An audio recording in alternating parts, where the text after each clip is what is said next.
Hi everyone. I think it's been a couple of weeks since I've posted anything to my uh, newly created Catherine Ann Porter channel, so I thought I would switch gears today and discuss a story not by Catherine Ann Porter, but by one of her proteges, Eudora Welty.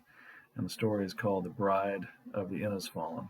It's actually my favorite short story of all time. I know my favorite story should be something by Catherine Ann Porter, but it's not.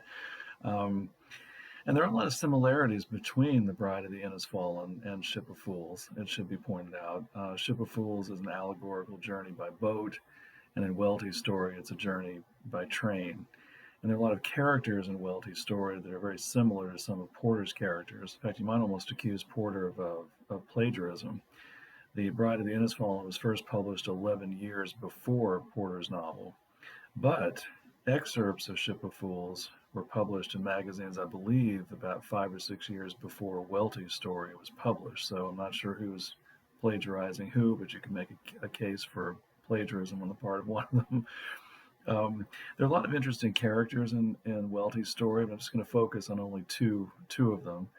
The American girl, whom we're introduced to very early in the story, and the Bride of the Innisfallen that appears much later in the story, for whom the story, of course, is named.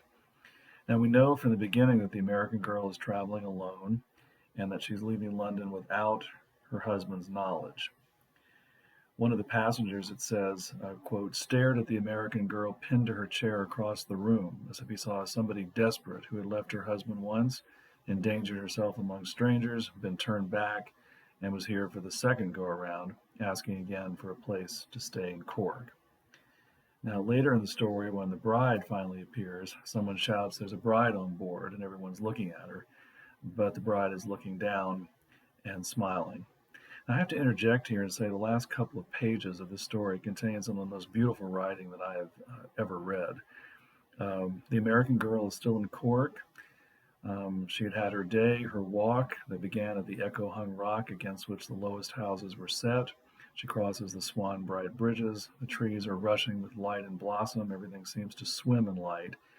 And she prints on a telegraph form to her husband, England was a mistake.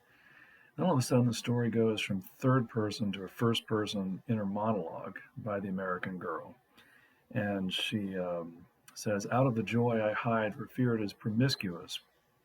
I may walk forever at the fall of evening by the river and find this river street by the red rock, this last house, that's perhaps a boarding house now, standing full face to the tide, and look up to that window, that upper window from which the mystery will never go.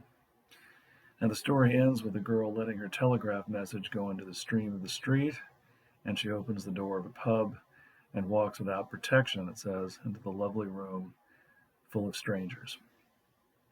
So what we have here is a portrait of a woman, the American girl, who's only happy being on the outside of things, or on the outside of life, you might say. And when she enters the pub, you know you're never going to see her again. Her husband will never see her again. And then when you're finished with the story, the image of the bride comes back. So as happy as the bride is to be married and to be in the center of things, to be the center of attention, that's how happy the American girl is on the outside of things. So you picture one and you picture the other. It's the same kind of joy.